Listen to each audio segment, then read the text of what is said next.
Topic 3, Political and Economic Change. First, it's important to indicate the different types of change that can occur in politics. You can have reform. People who believe in reform as a type of change believe that you can change the system that currently exists, and you can work with the government institutions to make change. Okay. Other types of change would include revolution. People who believe in revolution do believe that you can't work with the government institutions that exist, and it's necessary to overthrow the government and install a new government in order to have a government that best serves you. And then coup d'etat technically means blow to the state. This is going to involve forcefully taking out the leadership, usually with the military. So the difference between revolution and coup d'etat is that a revolution, you don't necessarily force out the existing government. There could be enough social unrest, enough protest where the existing government leaders concede and say, look, you're right, we shouldn't be leading this country anymore because y'all are very unhappy. We're going to step down and allow for y'all to institute a new type of government. A lot of times people just assume revolution and coup d'etat are the same thing. And I'm not saying that all revolutions aren't violent. There are, of course, violent revolutions where they do take a war, like the American Revolution or the French Revolution, in order to get a new government in place. So Nigeria, we study Nigeria, and there are 4 different republics that have existed in Nigeria. So after 1960, when it first became independent from Britain, you had the first republic, which was a parliamentary style republic. There was a coup, which military leaders took over. And then the second republic, you had another coup.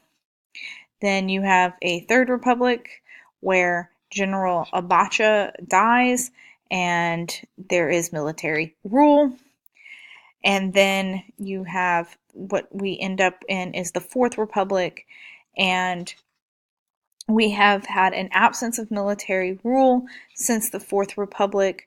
Goodluck Jonathan peacefully gave over power to Buhari in an election. So what you see is a kind of stable exchange of power in Nigeria that wasn't following a bunch of military coup d'etats. Okay, attitudes towards change. This is going to be a chart with a lot of information, so I'm going to break it down left to right. Okay, if you are a liberal, this is not necessarily, and this is not liberal in the sense of U.S. political ideology liberal. Somebody who is a liberal in their attitudes towards change believes in reform and gradual change. So they believe that you can work within the system, that the systems aren't broken, but rather you can improve upon them. Conservatives, again, not conservative in the sense of political ideology in the United States, rather somebody who looks at change as a threat, that change can undermine legitimacy of a government, change can destabilize a government, and order and stability is key, so you just go with the status quo. Radicalism. Radicalism is a belief that quick and dramatic changes are needed in order to best serve the people. The current system is broken and isn't serving the people and must be replaced with something else. Radicals are willing to use violence, as are reactionaries. Okay, so that's the one thing radicals and reactionaries have in common, is they're willing to use violence. So reactionaries believe that you have to go further to protect against change, that you actually need to turn the clock back to an earlier time when things were better. So You could say that a mild reactionary belief here in the United States would be make America great again, as in America was great back in the time, like in the 1950s, where there was a growing middle class. There wasn't a push from different ethnic groups, different racial groups, or genders to secure equality or things like that. So we should go back to a time when things were great again. Okay. 3 global changes. Okay, so what you actually see in the world is that more countries are turning to democratic governments.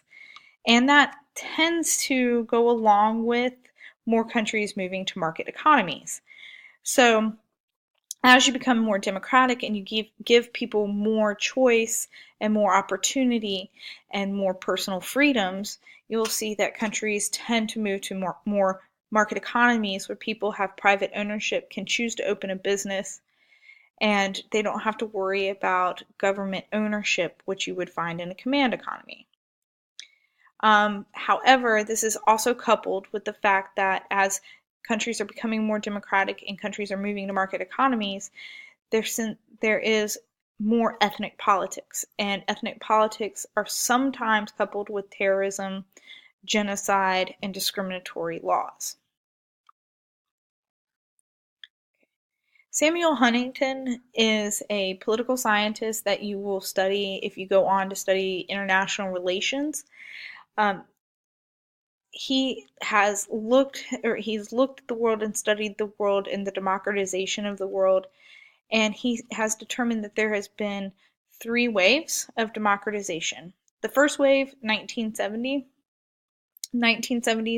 what you see is a loss of legitimacy by authoritarian regimes and an expansion of a middle class. And if you remember, one of the sources of power for authoritarian regimes is the absence of a middle class, which is educated and tends to want to participate in the government or the political system. And then there's a focus on human rights. And this will lead to a snowball effect where one country becomes democratic, okay, and it kind of snowballs like their neighbor would want to be democratic. Of course, poverty is going to make all of this difficult because if you have the presence of abject poverty, it's an opportunity for the haves to keep away things from the have-nots and keep the rights of the have-nots suppressed. Okay. And also, democratization, you have to have at least 2 successful peaceful turnovers of power. So that means one person loses an election to the next person gets to take over that office without any fight. So the one person who held the office agrees to let it go. And then the next person comes into office and is able to take over and execute the laws.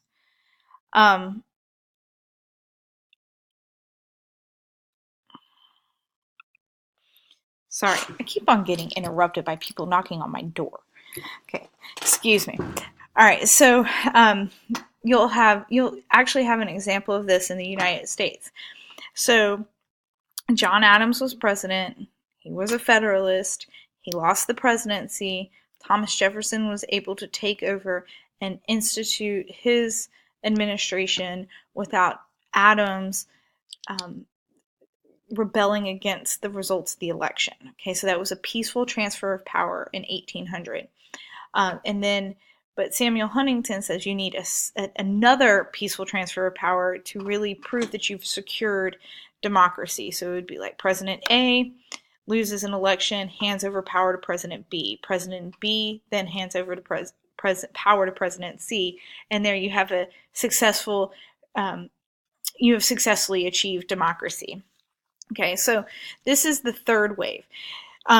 Samuel Huntington talks about the first wave of democracy being gradually over time, and then the second wave of democracy you would see with the victory of World War II, and then the 3rd wave of democracy began in the 1970s. Okay, and then you can see the number of years as democracy. The darker blue you are, the longer you've been democratic. Now this is from 1997, so that's old. So Nigeria should be a shade of blue. Yeah, just keep Russia in the white. Okay. Okay. Types of democracies. So I put this here because instead of putting it with the types of regimes and like explaining these different types of democracies under the sovereignty, power, and legitimacy notes, because often governments in transition or regimes in transition from authoritarian to democratic don't go straight into a functioning democracy. They actually have a period of illiberal democracy before they achieve liberal or substantive democracy. So once you've gotten there and you've achieved full democracy, you've hit liberal or substantive democracy, which means you have competitive elections where people accept the results of the elections. You have protection of civil rights. You have the rule of law. You have a neutral judiciary. You have open civil society, and you have civilian control of the military. Okay, those are key. Once you've achieved all of these characteristics of democracy, you're in good shape. Bam, you've hit the sweet spot of a liberal democracy. But you don't just get there overnight. So in the process of becoming a liberal democracy, you go through the steps of procedural democracy. These appear like you have some of the characteristics of a liberal democracy, but you don't have all of the features listed above. Like you might have elections, but they might not be competitive, or the people who've been ousted in the elections might not accept the results. You might have a constitution, but the judiciary is unable to interpret the constitution to protect civil liberties. You might have open society, or you might have the premise of an open society. You might see people protesting, but the protesters are locked up, or the state suppresses the protesters. So I mentioned, so you could go from illiberal or procedural democracy to a substantive democracy if you're coming off of authoritarian rule, but the opposite could be true too. You can start as a liberal or a substantive democracy and slowly move into authoritarianism, and that in-between stage would be your procedural or illiberal democracy. All right. Last thing I want to cover is democratic consolidation, and this is the process in which the ruling elite is willing to share power with the people. Once you have achieved a liberal democracy, you're going to see democratic consolidation. Then democracy is going to be prevalent in your political parties, in their platforms, in the neutral judiciary of the court. The bureaucrats don't have to worry about doing their job and losing their job if there is a new president or political party in control. Okay, you have a move from illiberal or procedural democracy to your substantive democracy. And generally, it's going to result from some kind of trigger event. So that could be a revolution, a mass civil protest, a growing of a middle class. So I have a picture here of a protest in Iran. You actually see more protests in Iran because of a growing middle class and a youth that's really kind of tired of having to leave the country in order to secure personal liberties. I lied. I said that was the last thing. Actually, fragmentation is going to be the last thing. Now, the one thing that's going to threaten all of this is fragmentation. This is, again, divisions, or these are going to be ethnic cleavages, divisions based off of ethnicity and cultural identity. Fragmentation is, you're actually with fragmentation going to see a decline in that whole idea of nationalism or loyalty to a state. Rather, what you're going to see is people being more loyal to their nation or ethnicity of people. Okay. Fragmentation could cause